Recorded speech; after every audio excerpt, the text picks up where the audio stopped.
5, 4, 3, 2, 1. Magandang umaga sa inyong lahat. Nakikinig po kayo ngayon sa Philippine Official Radio Network, 61.5 AM. Ang obsesyon ng radyo para sa mamayang Pilipino. Subaybayan po natin ang mga tunay na problema ng masang Pilipino dito sa Kahirapan Man ay Di Hadlang. Ngayong araw, tunghayan natin ang kwento ng Pamilya de la Cruz, isang mahirap na pamilya sa isang liblib na lalawigan. Ang kwentong ito ay pinadala sa atin ni Miss Ara D.C. Gomez.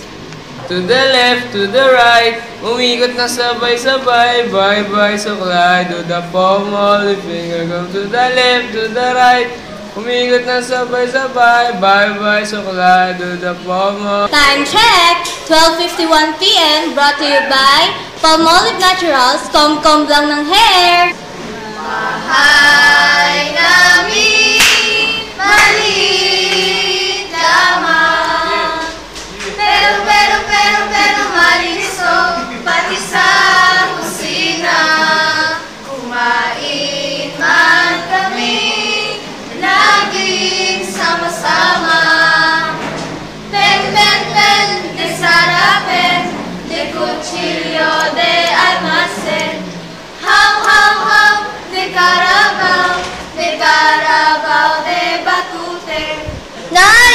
Kailan po ba tayo kakain? Medyo gutom na po kasi ako eh. Ara anak, pasensya na ha. Wala naman kasi tayong pagkain ngayon eh. Wala kasi tayong pera. Ah, ganun po ba? Sige po, Nay. Mangungutang na lang po ako ng bigas kay Aling Nena. Ara, ang ama mo, nariyan na yata. Pagbuksan mo nga ng pinto. Sige po, Nay. Tay, ano po yung dala? Bigas to. Mula sa kumpare ko. Binigyan na rin tayo ng ulamin natin ngayong gabi. Ang inay mo, nasan? Nandun po siya sa kusina. Berting, kumusta na ang trabaho sa hardware? Ayun, mas mababa pa daw ang sweldo namin. May sakit kasi si boss at yung anak niya. Ang namamalakad sa business nila ngayon. Tara na, lutuin na natin yan ng mga kakain na tayo. Ara, kumusta ang pag-aaral? Bayaran na naman po ng tuition fee. Hindi raw po mag-e-exam ang walang pambayad. Ara, alam mo naman sigurong walang-wala talaga tayo ngayon. Labag man sa kalooban namin, pero kailangan mo nang mag-drop out. Ha? Ano po? Titigil na po ako sa pag-aaral? Oo anak eh, naiintindihan mo naman siguro, di ba? Opo, naiintindihan ko po. Tsaka anak, isa pa, kaya mo ba magtrabaho? Trabaho po? Ah, sige po. Gagawa at magtitinda na lang po ako ng sampagita para makatulong na rin sa gastusin natin. Salamat Iha, mabuti naman at naiintindihan mo. Tapos na ang kumain ng pamilya.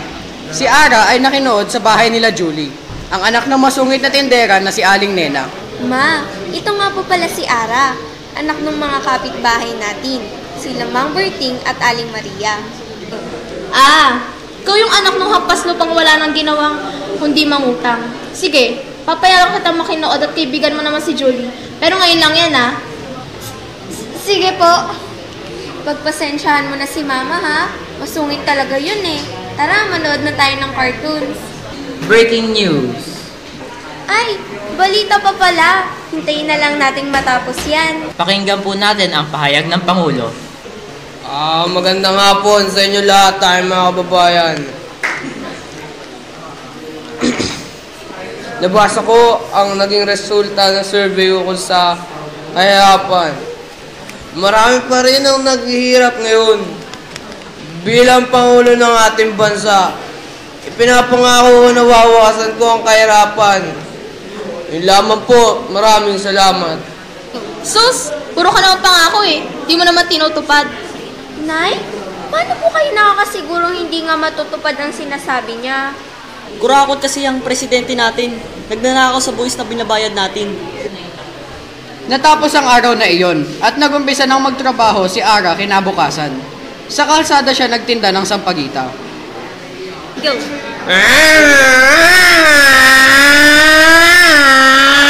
Sapagita! Sapagita! Sapagita po kayo dyan! O Ara, Gagabi na, titinta ka pa rin. Tama. Sige po, Tay. Pagod na rin po ako eh.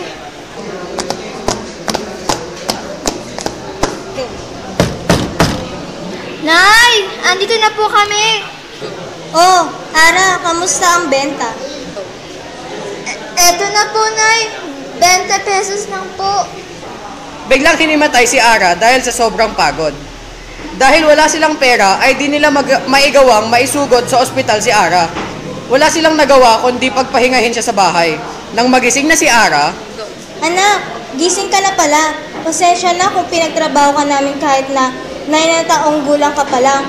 Pasensya na kung hindi ko na inisip ang kapakanan mo.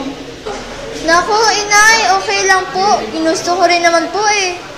Anak, kung gusto mo pa magbenta, huwag ka na uling papabagod, ha? Opo, Tay. Mahal na mahal ko po kayo ni Nanay.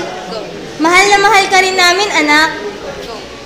pagkalipas ng 7 taon, ng 16 na taong gulang na si Ara, nakilala niya si Jaime, ang lalaking nagpaibig sa kanya. At dahil nga hindi nakapagtapos ng elementarya si Ara, ay wala siyang gaanong napag-aralan at nag-asawa ng maaga. Ara, nandito na ako. Jaime, mahal, kamusta na ang paghahanap ng trabaho? Wala talaga eh. Hindi na daw sila tumatanggap ng walang diploma. Wala pa tayong pera, walang gato si Junior at buntis pa ako sa pangalawa nating anak. Samantalang 18 pa lang ako, paano na tayo mabubuhay niyan? Tao po. Magandang hapon po, ano pang may tutulong ko? Magandang hapon rin po. Isa po akong social worker mula sa DOH. Niimbitahan ko po kayo sa gaganaping seminar ngayong darating na Sabado. Ano naman po ang seminar na iyon? Magtuturo po kami tungkol sa birth control o tamang spacing ng panganganak at livelihood education para po makatulong sa paghahanap buhay at negosyo. Naku, pasensya po, wala po kaming pera eh. Wala pong problema, libre po ang gaganaping seminar. Talaga po? Naku, salamat!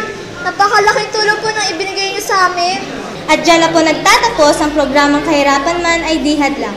Salamat po ng marami sa pakikinig sa kwento ni Miss Ara de la Cruz Codes. Ito po si DJ Karen para sa Philippine Official Radio Network. Ako po si Krisha Carlota L. Rivera, gumanap bilang si Mrs. Ara D.Z. Gomez. Ako po si Karen Rose Silwagan, gumanap bilang Aling Maria. Ako po si Rainer Lastimosa, gumanap bilang Mang Berting. Ako po si Abisha Manalang, gumanap bilang Julie.